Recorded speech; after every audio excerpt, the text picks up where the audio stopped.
Naghahanap ako ng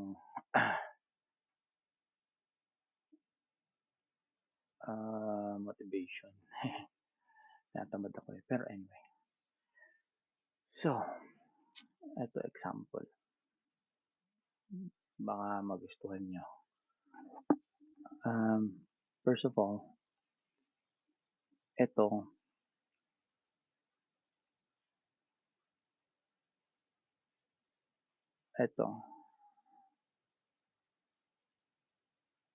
impulse, right? So, ang nakikita mo lang na support yan sa impulse. Ito lang. Support and resistance. Support and resistance. And ito lang. May mga swing. So, most likely, pag dito tumapat,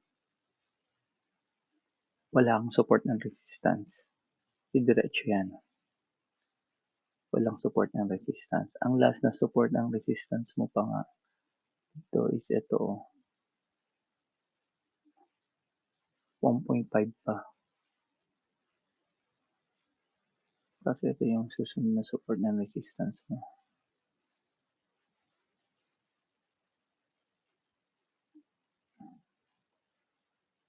Saka ito pa.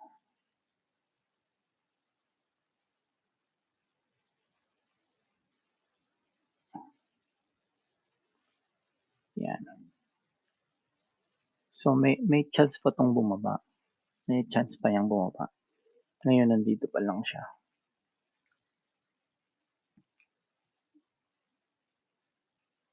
Yan pa lang. Ang bearish support mo. Mas mababa lang ito. See, nabutas niya na yun. Natin sa ito na ang pinakamababa mo. Yan. 2.1. Pa naman niya pala nabutas. Pero bali ang last swing mo is ito. Yan. Last swing mo. Ito ang bullish. So, ranging pa lang tayo dyan. Saka na natin pag-aralan yan. Weekly to eh. Matagal yan. Dito muna tayo sa example. Ginaganito ko para makita ko yung mga swing high, swing low. Pero babalik tayo sa candle. So, dito, walang resistance. So, sa malamang, bababa yan. Ang kailangan mo lang malaman kung saan siya magre-reverse.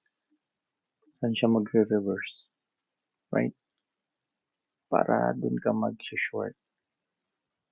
Yan. Diyan ka mag-short. Paano kunin yan? Yan ang tanong. That's the first question. Paano natin kukunin yan?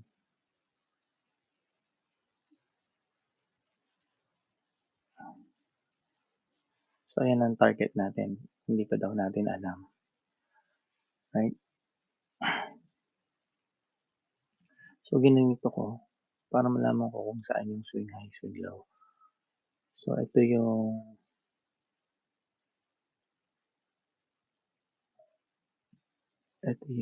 low.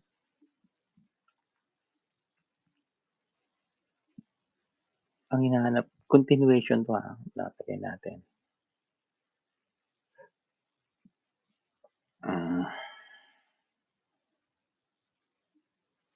Trend continuation.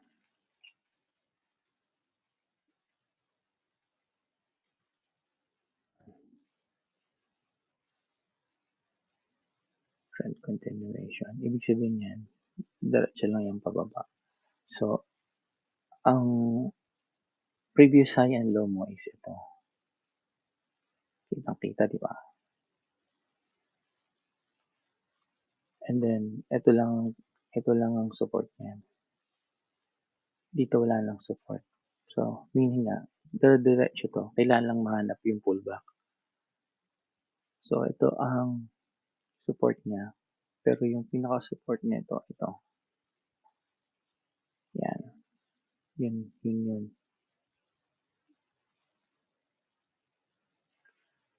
niya sa left side. Pero ito ang hinahanap natin, itong swing high.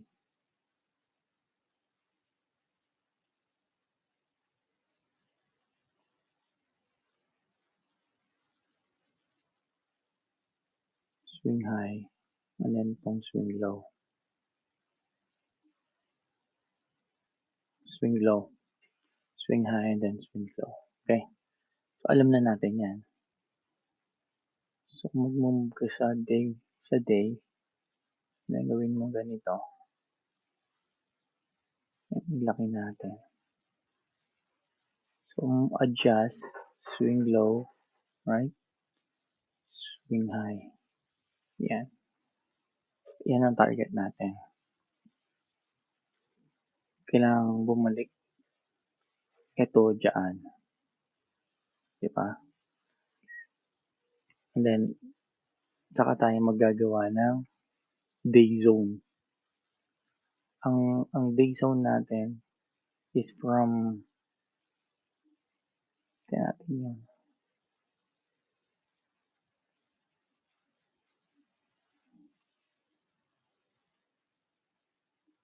Ito na lang. Ito. Wala namang rule dito eh. Pero kung naman itong pinakamababa. Ito, kailangan umabot siya dyan. Day zone.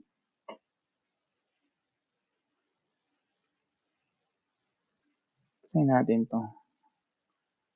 Day zone.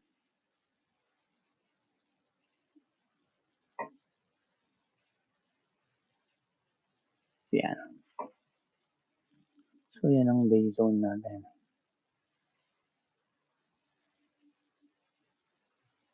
And then, run.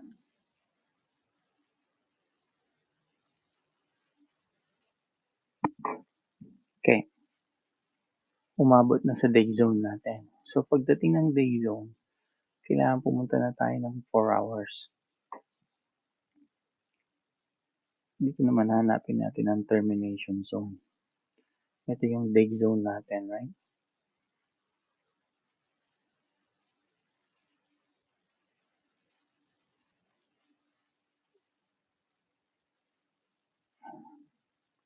Ayan, pumasok na tayo sa day zone. Kailangan natin, dito nga natin ngayon ang termination zone.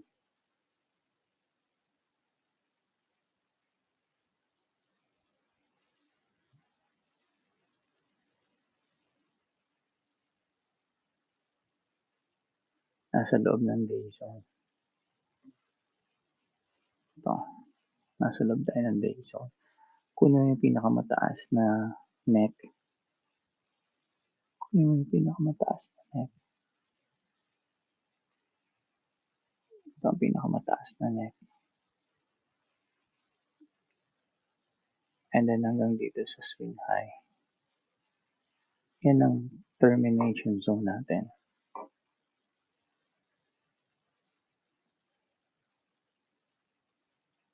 Termination zone. Ngayon, kasi intayin mo pa yan eh. Pwede mong gawin yung entry na mga candle para mag-short ka. Or, pwede mo gawin yung sa stat ko. Kunin mo itong pinakamababa. AR to eh. Matic rally. Pinakamababa. So, that yan ang bearish support. Hanggang dito sa gitna ng termination zone mo. Kahit saan dyan sa gitna ng termination zone. O dito na lang sa pinakababa ng termination zone.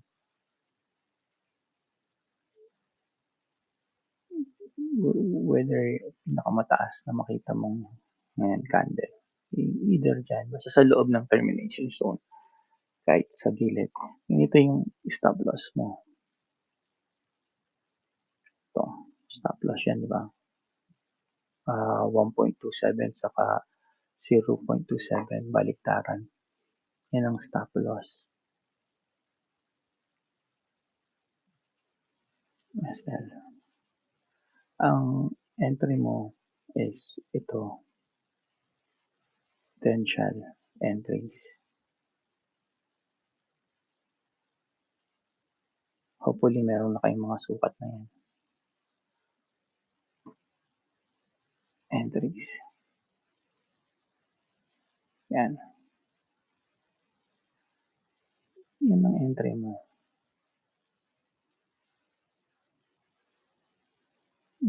Waiting game ka na lang dyan. Matagal yan. Pero, tingnan mo naman ang reward.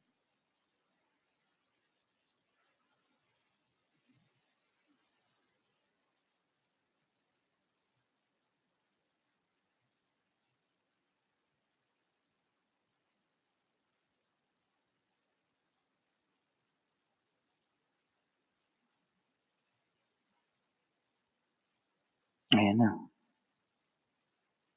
Bumaba na. Ayan na. Bumaba na. Ayan.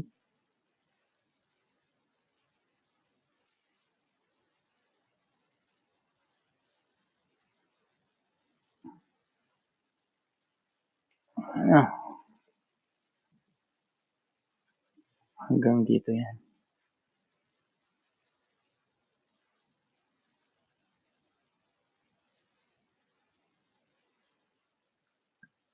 So, kung i-measure natin yan,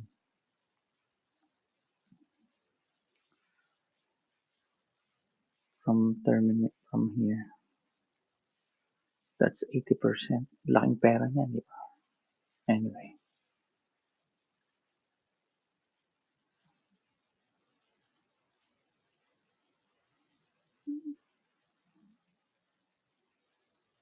And then, projection. Ito, madali lang pag-aralan to. Kaya yun lang mag-experiment.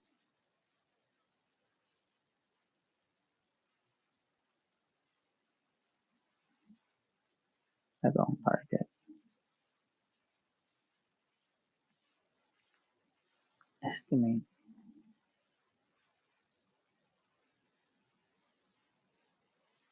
Target. Right?